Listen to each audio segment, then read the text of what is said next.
ನಮಸ್ಕಾರ ವೀಕ್ಷಕರೇ, ಲೀಡರ್ ಟಿವಿಗೆ ಸ್ವಾಗತ. ನಾನು ಪೂರ್ಣಿಮಾ. ನಡು ರಸ್ತೆಯಲ್ಲಿಯೇ ಪತ್ನಿಗೆ ಚಾಕು ಇರಿದ ಪತಿ, ಪತ್ನಿಯ ಶೀಲ ಶಂಕಿಸಿ 7-8 ಬಾರಿ ಚಾಕು ಇರಿತ. ಮಗುವನ್ನ ಶಾಲೆಗೆ ಬಿಡಲು ಬಂದಾಗ ಪತ್ನಿಯ ಮೇಲೆ ಪತಿ ಅಟ್ಯಾಕ್.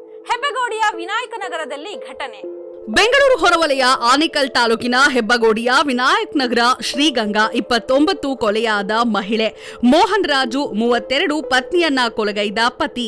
ಹೆಬ್ಬಗೋಡಿಯ ತಿರುಪಾಳ್ಯ ನಿವಾಸಿಗಳು. ಮದುವೆಯಾದ 7 ವರ್ಷಗಳಾಗಿದ್ದು 6 ವರ್ಷದ ಮಗನಿದ್ದ. ಮೋಹನ್ ರಾಜ್ ಸ್ನೇಹಿತನ ಜೊತೆಗೆ ಪತ್ನಿ ಅಕ್ರಮ ಸಂಬಂಧ ಶಂಕೆ. ಕಳೆದ 1.5 ವರ್ಷದಿಂದ ಪತ್ನಿ ದೂರವಾಗಿದ್ರು. ರಾತ್ರಿ ಮಗುವನ್ನು ನೋಡಲು ಬಂದಿದ್ದ ಮೋಹನ್ ರಾಜ್ ಈ ವೇಳೆ ಪತ್ನಿ ನಡುವೆ ಗಲಾಟೆ ನಡೆದಿತ್ತು.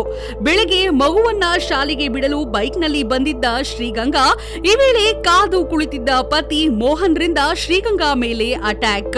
7-8 ಬಾರಿ ಚಾಕುವಿನಿಂದ ಚುಚ್ಚಿದ್ದ ಮೋಹನ್ ರಾಜ್ ಗಂಭೀರ ಗಾಯಗೊಂಡು ಕುಸಿದು ಬಿದ್ದಿದ್ದ ಮಹಿಳೆಯನ್ನ ಆಸ್ಪತ್ರೆಗೆ ಶಿಫ್ಟ್ ಮಾಡಲಾಗಿದೆ. ನಾರಾಯಣ ಹೆಲ್ತ್ ಸಿಟಿ ಆಸ್ಪತ್ರೆಗೆ ರವಾನೆ ಮಾಡಲಾಗಿದ್ದು ಚಿಕಿತ್ಸೆ ಫಲಕಾರಿಯಾಗದೆ ಮಹಿಳೆ ಶ್ರೀಗಂಗಾ ಸಾವನ್ನಪ್ಪಿದ್ದಾರೆ. ಸ್ಥಳಕ್ಕೆ ಹೆಬ್ಬಗೋಡಿ ಪೊಲೀಸರು ಭೇಟಿ ನೀಡಿ ಆರೋಪಿ ಮೋಹನ್ ರಾಜನ್ನ ವಶಕ್ಕೆ ಪಡೆದಿದ್ದಾರೆ.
ಇದಾಗಿತ್ತು ಲೀಡರ್ ಟಿವಿ ನ್ಯೂಸ್.